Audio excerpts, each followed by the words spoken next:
इस सरकार में है कौन, इस लोकतंत्र में है कौन?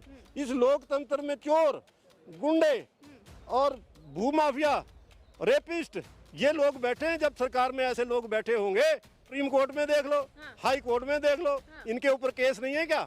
अगर मैं सत्यपाल मलिक जो है एक ऑनेस्ट आदमी है, उसको कोई लालच नहीं है, वो इसलिए इनसे डरता नहीं है। झूठ बोलते हैं, झूठ बोल करके काम चलाते हैं, झूठ बोल के वोट लेते हैं।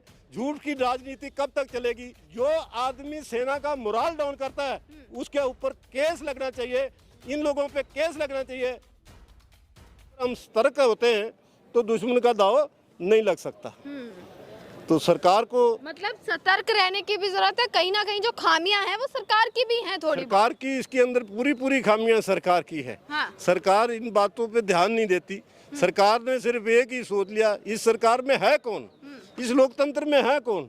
इस लोकतंत्र में चोर, गुंडे और भूमाफिया, रेपिस्ट ये लोग बैठे हैं। जब सरकार में ऐसे लोग बैठे होंगे तो फिर देश का भला कैसे होगा? बहुत बड़ा आरोप है ये। देश कोई बात नहीं, आरोप है तो है। हाँ। अगर नहीं है तो रिकॉर्ड निकाल के देख लो। हाँ। सुप्रीम कोर्ट में देख लो। हाँ। हाई कोर्ट में देख लो। हाँ। इनके ऊपर केस नहीं है क्या?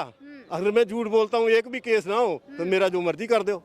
अगर केस निकल आया तो फिर मैं इनका करूंगा ही करूंगा, बोल के करूंगा। अच्छा, आप जवान हैं, एक आपने 2019 का पुलवामा अटैक भी देखा, एक खुलासा हुआ जो सत्यपाल मलिक ने किया, पूर्व गवर्नर, जानते भी होंगे आप उनको। मैं सत्यपाल मलिक को अच्छी तरह जानता हूँ। अच्छी तरह जानते हैं। उन्होंने खुलासा किया कि मोदी जी ने उस समय मुझे चुप करा दिया था, एयरक्राफ्ट की मांग करी गई थी पर दिए नहीं गए थे। वो नहीं दिए तो इनकी गलती है। और वो सत्यपाल मलिक जो है एक ऑनेस्ट आदमी है। अच्छा। उसको कोई लालच नहीं है, वो इसलिए इनसे डरता नहीं है। अब कोई बात होती है तो उन्होंने उस समय चुप करा दिया, फिर मत बोल, उसमें वो चुप कर गया। चलो, दुख की घड़ी में चुप करना भी ठीक है। उधर तो घर में लाश पड़ी हो और इधर अपना बोलना शुरू कर दें तो थोड़ा सा गलत जाता है। 5 साल बाद ही क्यों बोले हैं फिर? वो अभी तो धीरे धीरे कई कुछ बोल रहे हैं। किसान आंदोलन में उन्होंने ऑन गवर्नर सर्विस सरकार के लिए, सरकार में किसानों के लिए बोला है, विरोध में बोला है। अब ये तो नहीं है कि पूरा कीचड़ वो एक दिन ही बाहर खड़ दें। आखिर जैसे समय आता है धीरे धीरे जो इनकी कमियां वो बताएंगे तो लोग सुनेंगे। तो इन सरकारों को समझना चाहिए कि हम जो गलत काम ना करें, गलत काम एक दिन सामने आता ही आता है। झूठ बोलना इन्होंने सरकारों ने सीखा है। झूठ ना बोले, सच्ची बात बोले। झूठ के 5-7 दिन के बाद सामने आता है, साल के बाद सामने आता है तो उसके अंदर निगाह झुकानी पड़ती है। हम लोग सड़कों पर बैठे हैं, मैंने कुछ भी नहीं मांगता और कुछ भी नहीं बोलता। मैं मोदी जी को ये बोलना चाहता हूँ कि फरीदाबाद का जो आपका उस दिन का माइक है, वीडियो है, और जो रेवाड़ी का वीडियो है, वो उसको बैठकर एक टाइम देख ले, किसी से मत पूछे कि तूने क्या वादा किया था और क्या कर रहा है। बस इतनी सी बात है। उस वीडियो को, अपने वीडियो को देख ले। हमारी बात नहीं सुननी तो खुद का वादा जो जवानों से किया वो भी पूरा नहीं हुआ। जो वादे सरकार झूठ बोलते हैं ना, मैं इसलिए तो झूठ का इनको इल्जाम लगा रहा हूँ कि झूठ बोलते हैं। झूठ बोल करके काम चलाते हैं, झूठ बोल के वोट लेते हैं। झूठ की राजनीति कब तक चलेगी?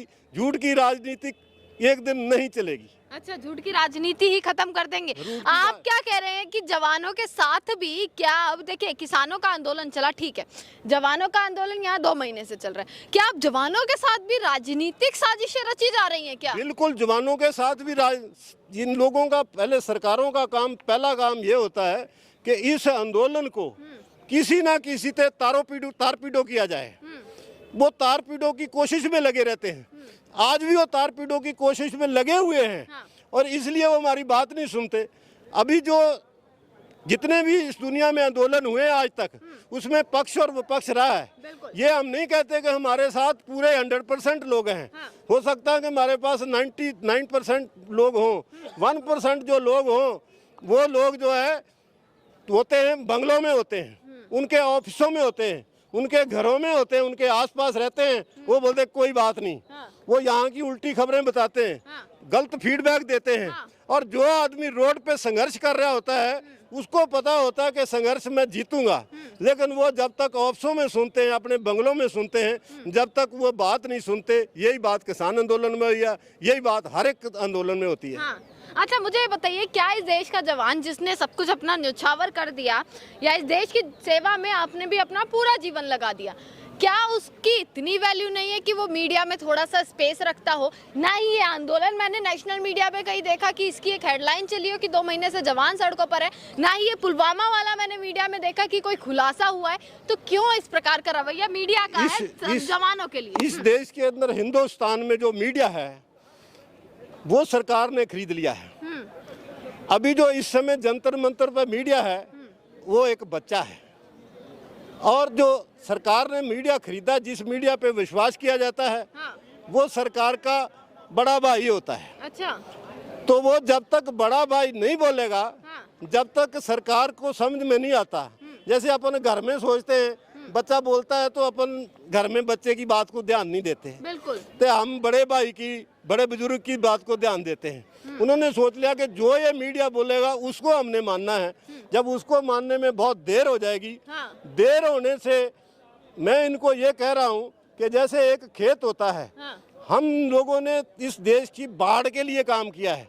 बाढ़ समझते हो, खेत की बाढ़ के तौर पे काम कर रहे हैं। बॉर्डर पे बाढ़ है एक दूसरे के बीच में, उसके लिए काम कर रहे हैं।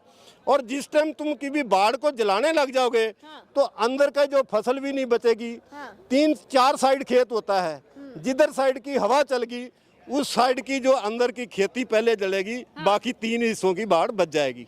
हम तो फिर भी बच जाएंगे और तुम पहले जलोगे। अच्छा मुझे एक आखिरी सवाल मैं यहाँ पर ले रही हूँ। 2 महीने आप लोगों को यहाँ पर बैठे हो चुके हैं, 61 दिन हो गए हैं। हाँ जी, जो कम बड़ी बात नहीं है कि एक बड़ा ही आंदोलन का रूप अभी ये ले रहा है और शांतिपूर्वक आंदोलन है, सबसे बड़ी बात है। कोई सरकार का नुमाइंदा अब तक आपके पास आई है? खुद आपको उम्मीद नजर आ रही हो कि भैया सरकार हमारी सुन लेगी? क्योंकि तभी इंसान बैठते हैं जब कुछ इस जंतर मंतर पर बैठने का जो भी बैठता है उसका मकसद यही होता है मेरी सरकार बात सुने।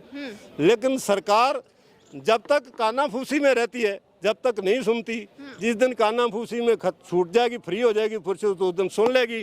हम जब तक अनुशासन में रहेंगे, पहले बात तो फौजियों का अनुशासन होता ही होता है, हम वैसे आदमी नहीं हैं आम पब्लिक की तरह।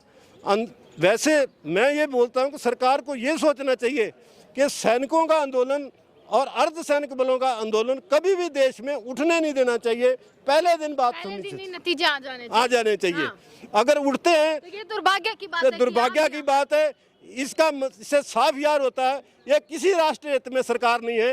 ये सरकार जो है राष्ट्र के खिलाफ है, इस राष्ट्र को खत्म करने पे लगी हुई है। यही सरकार कहती है सर हमने तो बहुत कुछ किया सैनिकों के लिए, जवानों के लिए, हर चीज दी है। अभी तक बैठ के टीवी पे कहती है ना सरकार, हमारे सर मीटिंग करे ना, गोलमेज कॉन्फ्रेंस पे गए, सामने सामने बैठ के बोलेंगे तुम क्या कर रहे हो। मीटिंग नहीं हुई ना, जब मीटिंग करेंगे तो बताएंगे सरकार को। सरकार मीटिंग करना चाहती नहीं।